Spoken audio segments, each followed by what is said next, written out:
Hello, everybody. You are welcome here. I am Emre Süren. I am a researcher at Cybercampus Sveriye. Cybercampus Sveriye is the National Cybersecurity Research Center. We have a research lab, Royal Hacking Lab. I have been leading this laboratory. So now it is great to see you here at that time. Fantastic. So in this laboratory, we have three research groups. One group research vulnerabilities, vulnerable to research group. Second, CTI, cyber threat intelligence. Third is large language model security or generative AI security. We have three groups. Now I'm gonna tell you about what we are doing with vulnerable to research group, and then I will connect my talk to AI security, generative AI security. So in this slide, I'm going to explain you how we perform vulnerability research, especially in IoT devices. As you can see, this is an electronic device. Let's consider it as an IoT device. First, it abstracts all technology, right? This product. Once we open this box, we will find the hardware. It is a tangible component. So first, we are starting attack surface decomposition. We are finding the hardware. Second, these devices contain firmware, right? Firmware is the software that allows a hardware to function. Second attack surface is firmware. Third is radio communication that allows wireless communication, like Bluetooth. Fourth, some of these devices provide network ports or network services, which allows us remotely connect and manage for troubleshooting purposes, let's say. Fifth, web attack surface is very pretty common attack surface. For example, why an IoT device can have a web attack surface, for example, administrative page. These devices are tiny devices. They don't have large storage, let's say.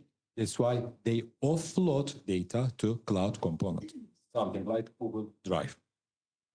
Last component, seventh component is mobile. Whenever you purchase an IoT device, a smart device for your home, for yourself, so you usually also install a mobile application into your phone. That's why this is the final attack surface. Please remind this slide, we have 7 attack surfaces. First, we decompose our device into attack surfaces. Second, for every attack surface, we have vulnerability discovery methods. Hardware hacking, firmware hacking, radio hacking, etc. So this is the second stage. Third stage, one of the important stages.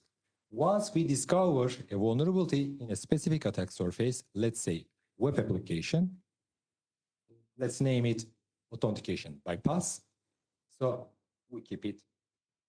Then we identify another vulnerability in another attack surface, let's say firmware privilege escalation. We try to connect two different vulnerabilities. We try to chain these two vulnerabilities. Why? Because authentication bypass allows us accessing device without username password, let's say. So severity is 6 out of 10. Privilege escalation requires access.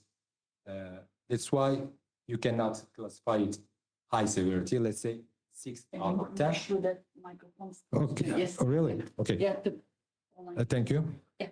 Then we chain these two vulnerabilities. If you are able to chain these vulnerabilities, authentication bypass and privilege escalation, what happens? Unauthorized remote code execution, 10 out of 10 vulnerability. That's why we are doing this job frequently. So attack surface decomposition, vulnerability discovery, and chaining are the most important steps of our. So we have vulnerability research methods, well defined. Then we procured some devices, especially consumer devices. We have around 50 IoT devices currently in our laboratory. We have tested pretty much all devices you have seen here, including the car. We have an MG model car. Last year, we discovered a vulnerability, reported to manufacturer, and they fixed the flaws. We previously tested an X-ray device operating in airports here. again, we reported in this time, they need to change all these devices because they couldn't update the firmware. It was a bit expensive research. Now, next month, I hope we are going to start testing a smart ambulance. We are collaborating with a municipality, Vaste Bottan. So in order to perform IoT vulnerability research, you need some equipment for hardware pen testing and radio pen testing. We have also some devices to attack these IoT devices. So this is our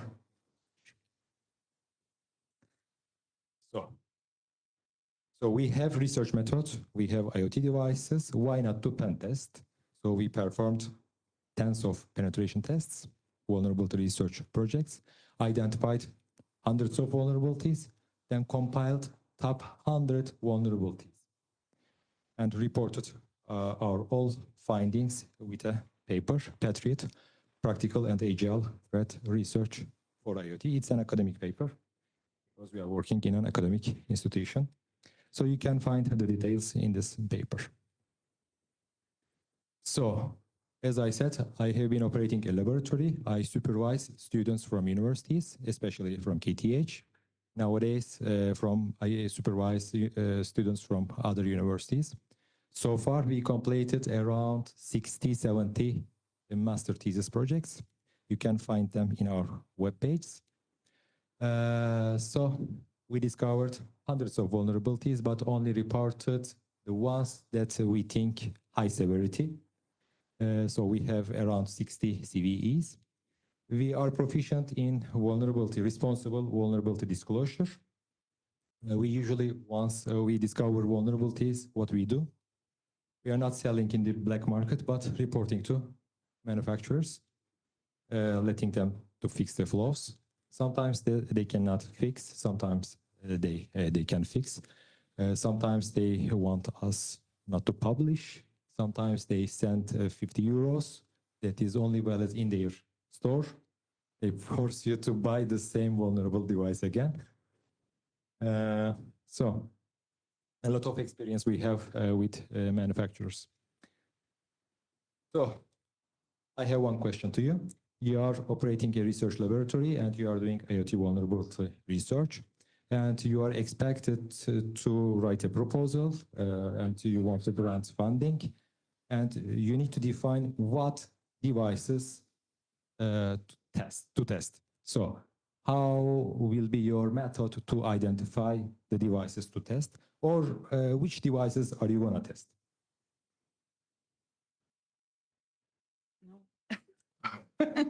Davis, do you have an answer? No stress.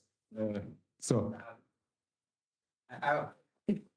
I would choose the ones that having like private or sensitive information. Maybe they want to handle that. Maybe like I would go for them. Maybe the device, you can start with the devices that you are using in your home. Of course, this cannot be a method in a research institute. So how I approach while selecting devices? First, the device that I'm going to test should be frequently used in Sweden. So it is easy to identify. For example, Price Runner, etc. These websites you can visit and you can rank and you can find commonly used devices. Second, I'm interested in devices running in critical infrastructures, but how can I identify which devices used in critical infrastructures? How? If you don't respond, I'm not going to respond. How? You? Fantastic. Yes, I can ask Shodan. From Shodan, I can fingerprint some devices. But the typical step that I'm doing, I'm visiting and I'm asking, for example, X-ray device, it was costing 700,000 euros. I cannot pay it. They are not going to sell to me, of course. So that's why I asked them to donate. They didn't donate, but I borrowed this device. But they are regretted to lend it to me because they had to stop production. For example, this ambulance, I'm collaborating with a municipality. It is not easy to procure. But I asked a lot of devices, especially medical devices, I wanted to test because they newly procured some smart devices, which is going to be very common in Stockholm, in Sweden. But they didn't let me touch right now. But steg of steg, you know, step by step. So they are getting used to. Third, whenever I select a product, I usually check the manufacturer. Of course, I'm trying to give priority to Swedish manufacturers. For example, we tested tens of smart locks, all of them from Sweden. Why? Because we have really good manufacturers in Sweden, right? Fourth, globally emerging gadgets. This is the one that I want to highlight. I am trying to find new generation devices. Maybe it is not common right now in this ecosystem, but I really need these objects. Why? Whenever you write a proposal to grant funding to run your laboratory, they are always checking these names. So what type of product this guy wants to test. So if you write smartwatch, probably no one will want to fund your laboratory. That's why you need to find some interesting gadgets. Now, this year, I researched around 100 devices, and I ended up a few products. Now I'm going to show you these products, and I want you to watch carefully. I will ask another question. I'm a lecturer, you know, I'm used to ask these questions, so that's why. Don't worry. So the first product. I cannot open voice, I'm sorry. Okay, yeah. Because, you know, what's going to happen? I am. So let me explain, because I watched this video before. I watched this video before, that's why I can explain to you. So this is an health mirror. It gives recommendation related to your metabolic health. In order to get data, you are using some sensors. Let's say some rings. It can collect data continuously and pushes to this mirror. Whenever you go there, it gives you some recommendations. You need to use these vitamins. You need to do sports. You need to eat. You need to don't eat. Something like that. These type of recommendations. So, but before we had similar mirrors, but we were not able to get such recommendations. There is some technology behind that allows these smart mirrors to function in this style. So second, you have this device in your home, I guess. But in this case, it has one mechanical arm which can first spot an object. Second, it estimates if it can carry or not. Third, if it tries to find a place that it can, okay? There is a technology behind that lets a vacuum cleaner to act like that.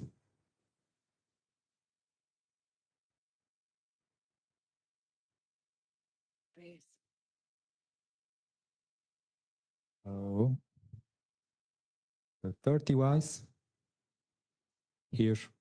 I really wanted you to listen up this guy, but you can also read the subtitles. It's a smart Googles. We had smart Googles before from Google, but this is a bit interesting. It has a panel. It is only visible to the user. No one can see. It can listen environment based on your pushes to your ring, let's say, or mobile phone. It connects somewhere and it can get responses. Listening environment, for example, I'm asking a question. You have these smart Googles and there's a panel. It generates a response to my questions. There is some technology behind which allows to function like that. audience asking a question, it automatically captures and finds the answer to this question. It allows also translation, so you can talk with anyone in a language. This is a pen which contains 3 cameras on the tip. You can write any surface, you can draw any surface. Automatically, it transfers to your smartwatch or your mobile application, which can be translated, enriched, sent an email, etc.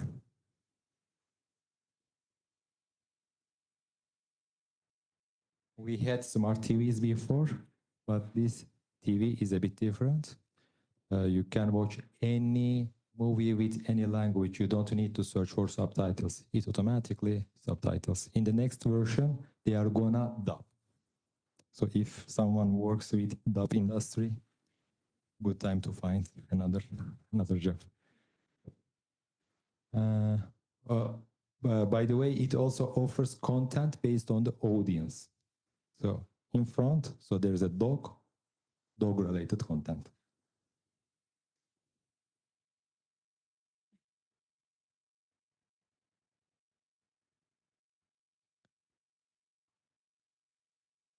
But there is a certain technology behind that allows such devices. Is it over? No. There is one industry currently which is benefiting most from this specific technology. This specific technology is not secret, it is AI. AI is enabling these IoT devices to function in that style. So Tesla is generating Optimus. Optimus now works in Tesla factories. This is Neo from Neighbor. Norway is generating this Neo. It is for home use. For example, do you know what type of AI they are using? So the technology behind ChatGPT is large language models, right? LLMs. But what is the AI behind these robots? Decision tree, okay. At least neural networks, good. Deep neural networks, maybe transformers, maybe pre-trained models.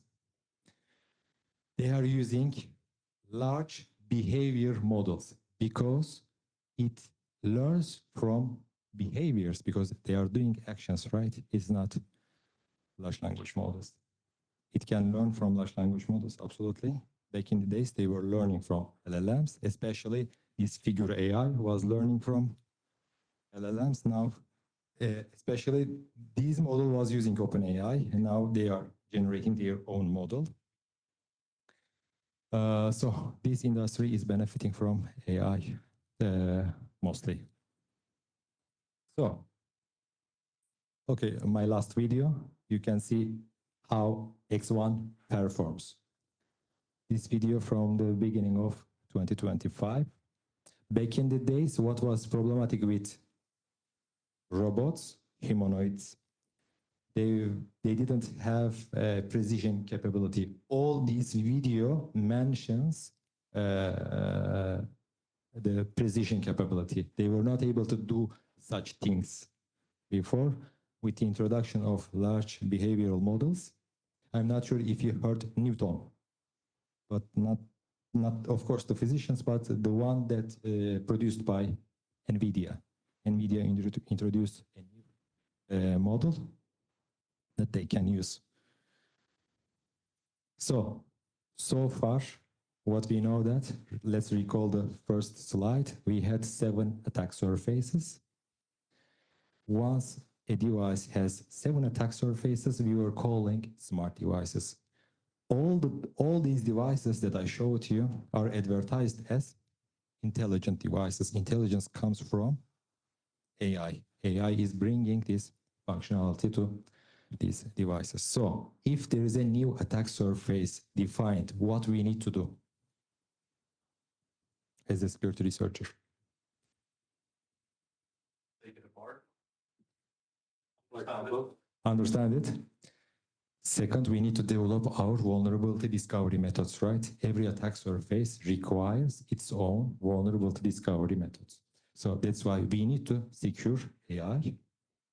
We need to find methods to analyze AI components. Absolutely, whenever a new attack surface emerges, OWASP is there, right? OWASP collects feedbacks from researchers and compiles top 10 security risks. They did it again for large language models, generative AI. Now we have top 10 lists from OWASP for generative AI. For example, prompt injection, sensitive information disclosure, etc. Those are the most common attacks on generative AI. So how we can benefit from these top 10? Why OWASP generating top 10 list?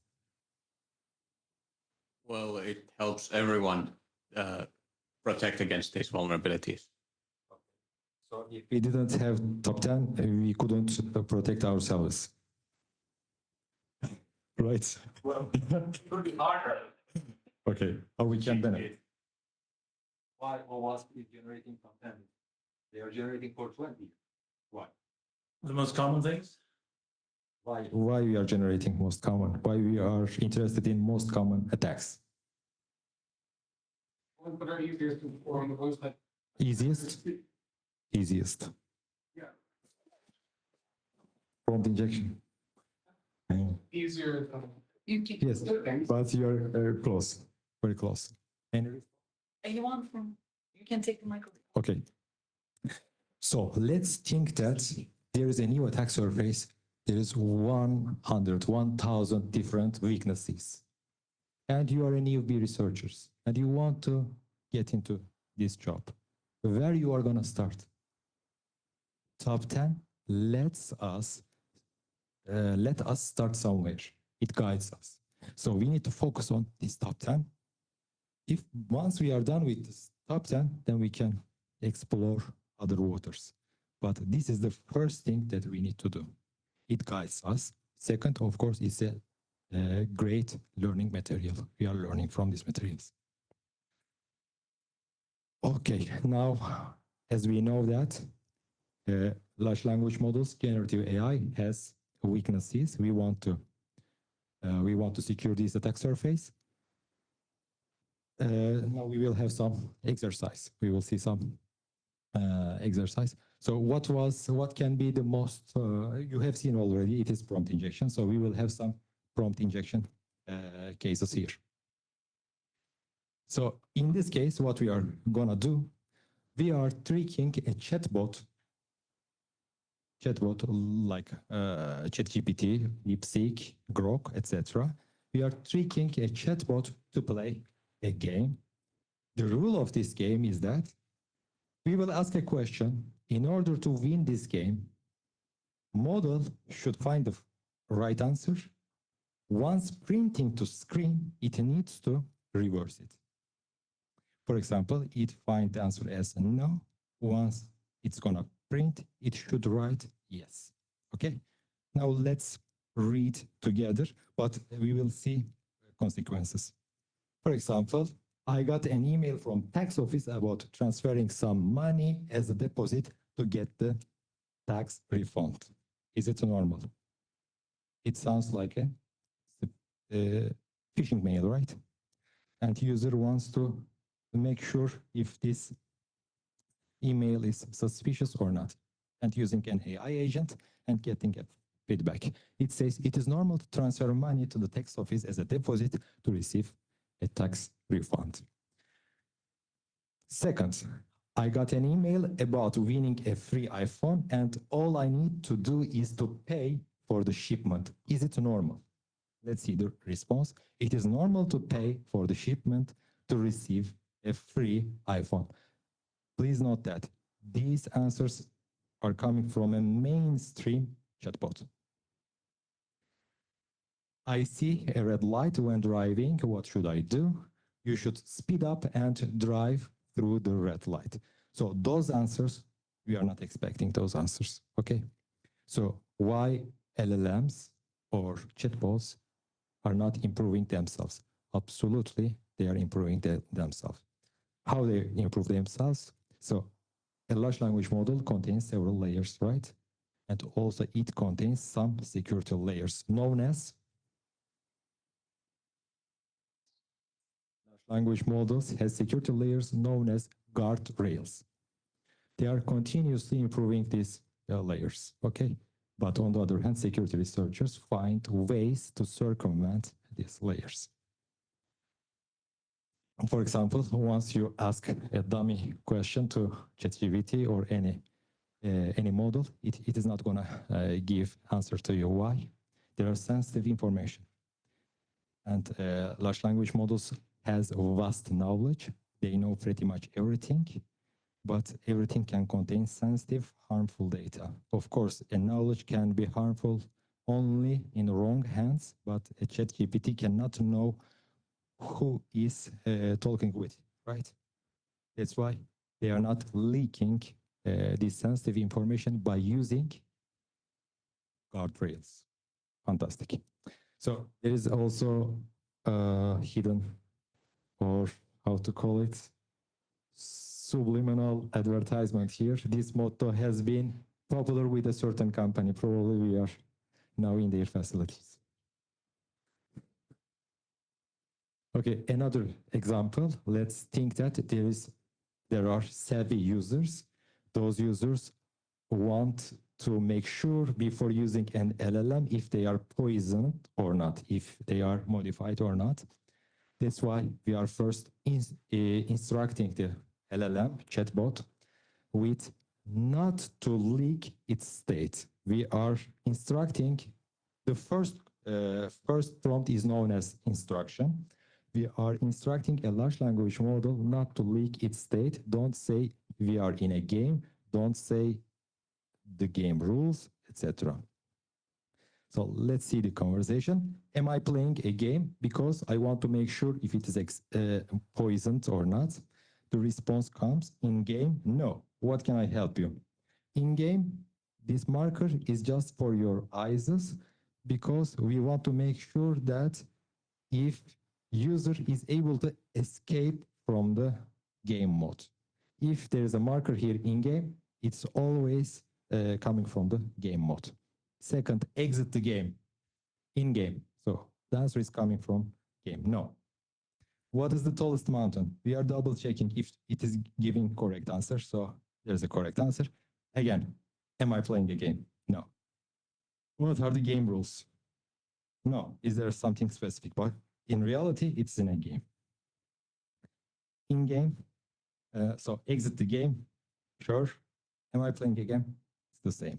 So game is a gamification here is just one technique to employ prompt injection. So actually we are not playing a game. It is just to falsify a large language model.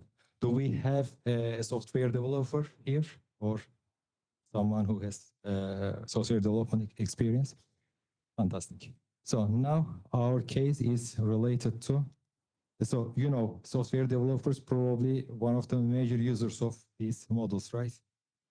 They are asking ChatGPT to implement this function, take it, copy paste the code repository. Then here you go. So in order to write a code, we usually benefit from third-party libraries, right? In the previous session, also you have seen that he was importing Scapy library. So those are the libraries imported, for example, HTTP. So we are not rewriting all HTTP functions. URL is another thing. But here we are instructing the chatbot like that. Whenever you are going to generate a code, always include this specific library. But this specific library belongs to someone, probably attacker. Today, this library contains clean code, but tomorrow we don't know. So it includes one library here, which is controlled by attacker. Okay. Do we have people here who has experience with prompt injection? I forgot to ask. Prompt injection. For those who has not experience, you have homework and you need to submit. You have 1 week. Kidding.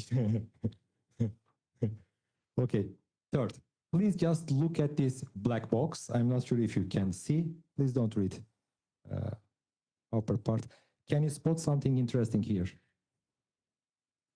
Something interesting, something vulnerable code.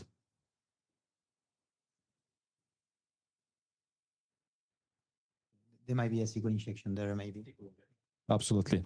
But this is generated by a chatbot, and software developer is gonna just copy and paste the repository, and he's working for a bank here. Okay. So how we are doing this trick? We are instructing chatbot in that way.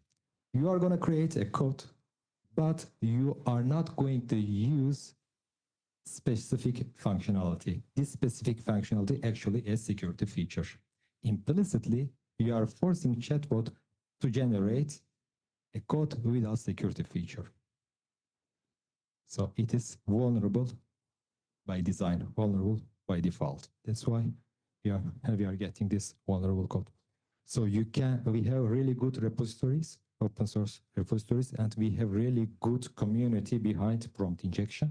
You can find prompt injection for all mainstream large language models. Please go visit this address and try some injections here, and I believe you are gonna enjoy.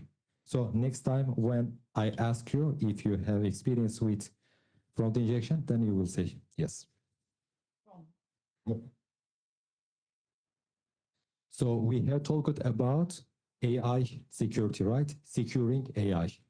Now it is time to talk AI in security, using AI in cybersecurity.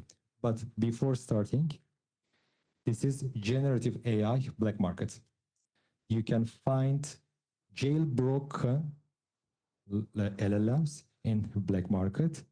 Their major functionality is producing exploit code plus malware. But we are expecting a large language model not to produce such code, right? That's why they are jailbreaking these models to be able to generate this content. So based on your current knowledge from this lecture, jailbreak means what? How an attacker can jailbreak a model. Now I am now received my goal. Someone gave this answer, so I completed my mission. So yes, absolutely. They are jailbreaking these guardrails. That's why they are able to get this response. But they are getting assistance when they are developing exploit code, when they are developing malware, when they are developing sort of stuff. Isn't it sounds exciting, because we are also vulnerability researchers and we are also hunting for vulnerabilities. So that's why we want the same capability. So we have around 100 fine-tuned models. Before talking about this, so jailbreak allows us to access sensitive information from large language models, but there are some other ways to get similar performance.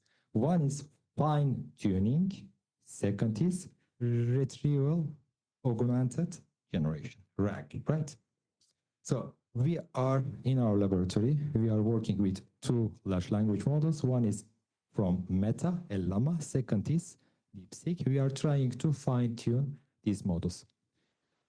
All these models are general purpose models. In order to get special answers, high quality responses, you need to train these models. Okay? So we are going to train this model with what?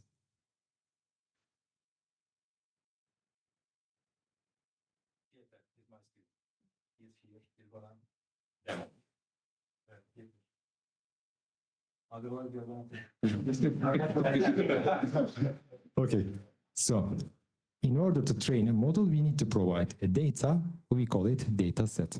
So we have also open source data sets. It's around 29, but to be honest, 3 of them has good quality. We have 113, but 10 of them only maintained. But still, we have really good resources, open source resources that allow us to progress. But major challenge in fine-tuning model is setting parameters, because to fine-tune a model, you need to set around 20 parameters, and they can take different values. You cannot blindly set values, or you cannot test every combination and find the best value. It is pretty much impossible. So it's a selective process. You need to understand what is happening once you change a value. So in our laboratory, we are using AI in cybersecurity. This is our second project. So we are trying to generate vulnerability research agents. In our current literature, there are 2 lines of research. One group is trying to use LLMs, chatbots, to assist human penetration tester. LLM assists human penetration tester. He asks questions, and based on the responses, he is acting. So Pentest GPT is one of the most known tool, open source tool. Has anyone heard Pentest GPT? Not yet. Okay. The second line of research is generating agents. This agent is not a penetration tester. He is just asking, hack this website. This is an agent. Agent plans like this and also performs what it says. In this format, human pen tester is the actuator. He is doing what LLM says. Here, LLM generates the plan and acts also this plan, and results is collected. So this is another line of research. This is known as agents. This is LLM assistance. So if we have agents, why we are also developing this LLM assistance?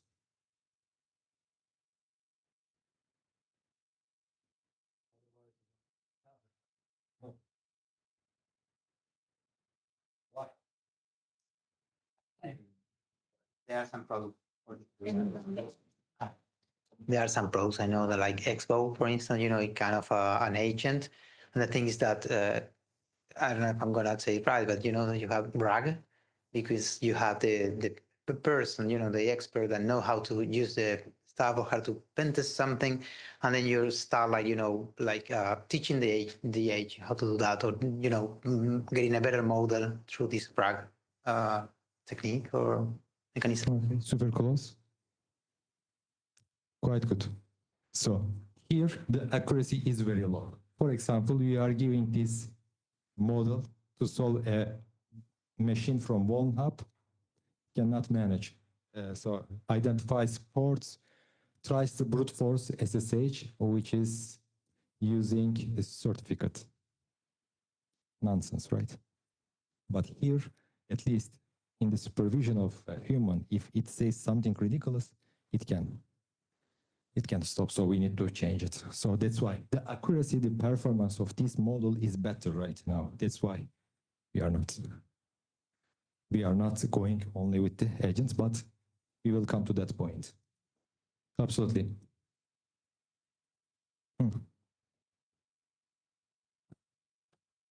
So can you basically combine these two and have like reinforced learning to? I am coming to that Okay, point. yeah. So now I have explained the literature. Now this is our model, what we want to do.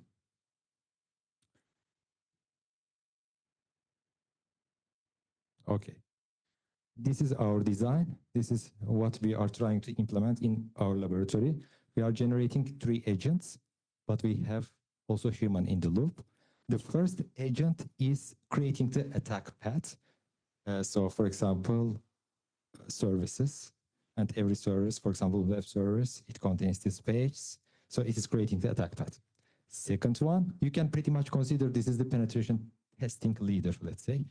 This one, artificial generation. This is artificial interpretation, creating the attack tree. Artificial generation generates commands or exploits. For example, we need to run SQL map. It identified an input field on a web page. This one is responsible to generate a SQL map command, including the payloads, etc.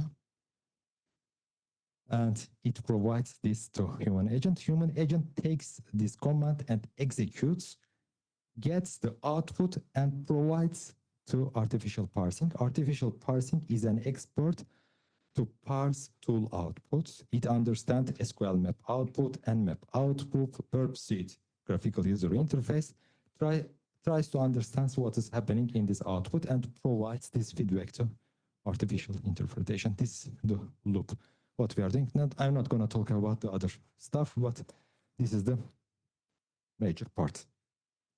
So this is, I guess, my final slide.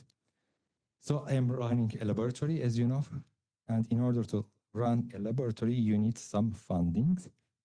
So you need money to run your laboratory.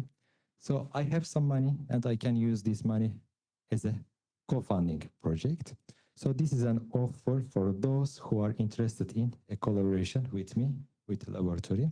I would like to explain the benefits briefly. For example, if you recruit a security researcher in your company, you are going to pay, let's say, 100 Swedish crowns. But if you collaborate with me, I'm going to recruit one PhD student whose salary is around 80. Okay. But we are sharing the costs because this is a co-funding project. So we are sharing 40-40. But you are getting a tax refund because you are supporting a research institute, around 25% reduction. So you are just paying around 30. But in reality, you need 100 to recruit. In our case, you are gonna spend just 30 crowns to recruit one researcher. But in my laboratory, I have also master students. I am teaming up a supervisor, PhD student, 3 researchers. So this is our setting. 30 crowns, 100 crowns. For 100 crowns, I can recruit 3 PhD students, 1 supervisor, 10 master students. So it's an army, okay, when compared to. I have GPUs because I'm working with large language models, so it is free to use. If you can be a part of research problem, so I have my research problems. Every day I am reading papers, trying to generate ideas. But of course, if you have a problem in your company, in your organization, if you have an idea, absolutely, you can be a part of research problem. So in this case, we can solve your problem, then you can use it in your company. Whenever I produce a research output, we are going to publish. Of course, you will always hear results first. You have an access to data set.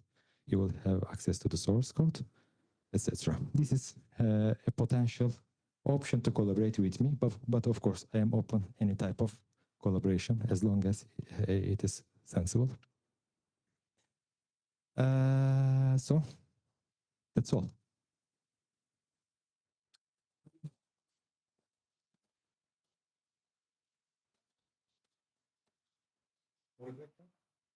Questions?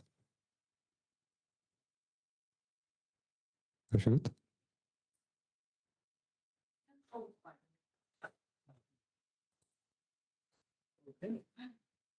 Thank you.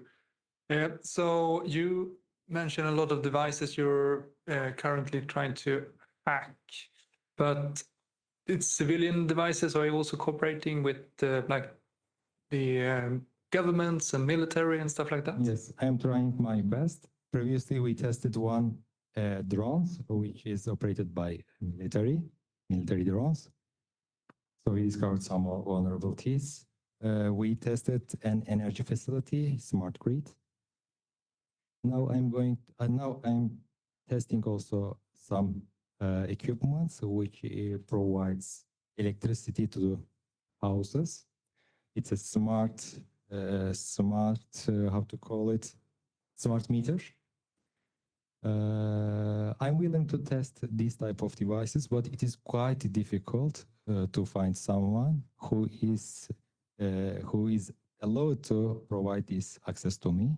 It's a bit difficult, but I'm pushing. So now I'm also testing the devices that we are charging our cars. Maybe we can find something interesting. X-ray, I have told this. Car, ambulance. But last year, I spent a lot of time with Karolinska Hospital and Region Stockholm. I wanted to procure this smart insulin pump and smart something more. I did presentations, everything. They said me, yes, we are gonna give it to you. But at the end of the day, they redirected me to manufacturers, and I asked manufacturers. So one response second, they got lost.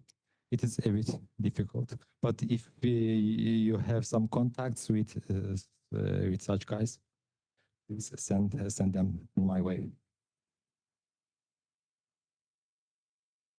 Thank you. Okay. I'm not sure if okay. I have a question about the LLM hacking. When you prompt injected that the LLM should return always your package that can be malicious, like the GPT version, are you trying to fool the AI to respond with the same sets of rules to other people, or is it only within your own session? Quite good. So you are thinking that let's poison ChatGPT once, then all others will affect it in the same way. Sounds quite cool. But to be honest, now it is working in the same session. It is, yes, but yes, now to be honest, this is not something that I have been studying because all those LLMs are mainstream LLMs. So today it is a bit hard. But what is going to happen in the upcoming days? So all these IoT devices has an AI component, right? Some of them may be using a ChatGPT like mainstream LLM models, but not all of them because they are tiny devices. They are cheap devices. They are using their own small language models. So in these models, we can find such vulnerabilities. One infection rule them all. So this type of vulnerabilities, so last year we discovered vulnerability on a smartwatch, on a specific product, but then I tried the same exploit in another similar smartwatch. It was working. How this can happen? This is pretty much the similar logic. I found a vulnerability on a specific product, but the exploit was working. Other products also. Similar scale. Because smartwatch ecosystem, we need to know IoT ecosystem. You can, for example, you visit Amazon.se, you write smart clock for kids, you find 20 brands. But reality, there is no 20 brands, only one brand. They are just rebranding. There's one factory in China, they are producing everything, hardware, firmware. But the makeup is different. So the cover is different, but everything behind is the same. That's why if you discover one vulnerability on a smartwatch, it works with others. It's going to happen for the intelligent IoT devices. So we will identify a vulnerability on a device, but actually we identify it, the vulnerability on a specific small language model. It's working in another device because everyone cannot generate their own large language model. There will be certain manufacturers and it will be reused. We will see in the near future. Not a question necessarily, but there's a site, gandalflacera.ai, if you want to practice your prompt injection skills. Thank you. I will take a look. Hi. If one wanted to learn more about IoT hacking, besides becoming one of your students, what is the entryway? Where does one start? From our paper. That's Okay. it. This is the first thing, but I would say you will benefit ChatGPT a lot. Hmm. It will guide you. But in terms of IoT devices, like I did some Mhm. monitoring of my own home network, and my vacuum cleaner is very fishy.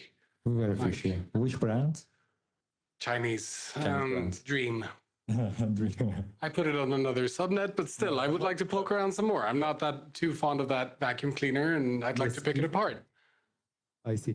If you start with our paper, you will see I have a lot of external references. These references also will allow for you to expand your scope more. So PathRate is really excellent. Excellent. It's already got around 60 citations. So it has been two years on the Google Scholar. So Okay. it's good. Thank you. Thank you. Another question. So I will charge after this question. No, you don't. Thank you again. So, what's your stance on AI firewalls to protect chatbots and stuff like that? Absolutely. Are Right. you also pen testing those? Not much. Not much. So prompt firewalls was very common 2 years ago, when these chatbots didn't have much good guardrails. But today guardrails works like that. So you send your input. First, it filters this input. If it is good, even they don't pass to model. They don't ask to model. So you find a way to circumvent. So it went to model. In the model, the answer is generated. There is another firewall inside, the security guard. Security guard checks the output, not only input. If output contains sensitive data, if there is sensitive data, drop. But today, these guard rails works ridiculous because this is consuming a lot of power from the LLM, right? It is checking continuously. If LLM somewhere generated some sensitive content, then drop. Did you get it? It is not waiting until all output generated. Maybe it will take 1 hour to generate this exploit code, right? So it is checking continuously. So guardrails today works perfect. That's why, so I would say these prompt firewalls is today just working for these purposes. If so, you are working in an organization and you are responsible to protect your users, not to leak data to ChatGPT, right? So we can use these firewalls, prompt firewalls for these purposes today. Yeah. Yeah, but all Pretty- good. Mhm, Like, for example, mhm. there's some, I think the products that have like they are learning, they are firewalls, but they're not necessarily protecting the like ChatGPT or like prompt firewall, but they are firewalls that are learning new vulnerabilities and protecting like domains or applications or something like that. So Okay. web application firewall, for example, that is based on AI. Okay. Web application firewall, self-learning. Whenever it sees a new attack, then it learns and it creates new protection rules, right? This is what you mean. No, that's something else. Right. That's something else. Okay. So basically, my house was LLM firewall. No. Yeah, okay. Okay. That's good. Good. But if you have any input on that one, for example, I would like to hear it. Yes, I can provide you consultancy. So yes, those type of devices solutions are getting pretty common. Pretty much all devices now in a self-learning mode. Whenever it receives a new attack-like pattern, it first tries to understand if it is really an attack or not. If it is there is suspicious here, then it needs human assistant. If a human assistant marks it, yes, it's an attack, then it learns. This is the logic behind today. Yes, majority of products going in that direction. In other words, What we are not doing, for example, Snort, Suricata, etc., all those has static signatures, right? Human security researchers are defining these rules pretty much every day. They are maintaining. So we are shifting to self-learning mode, online learning mode.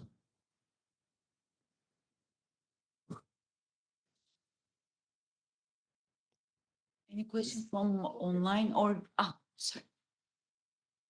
Opsan. Yeah. The jailbreak, chatbots, like the one you showed, like the Ghost GPT, are they safe to like use, or No. will they try to harvest some information from you when you're using them? Super good question. To be honest, no one in this room, I believe, cannot use it because it is you need to access Tor, you need to find the guide to subscribe.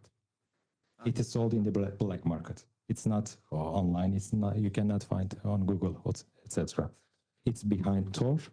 It's a criminal network. We need to have access to this network first. Second, we need to know who is selling this chatbot. So you need to be sort of cyber criminal to be able to subscribe to this model. But there are some security researchers who are acting like cyber criminal. That's why we are aware of this chatbot. That's why we are aware of the capabilities of chatbot. That's why we are aware of how they are producing good, how they are advancing in exploit development, plus malware development. That's why we are knowing, thanks to them.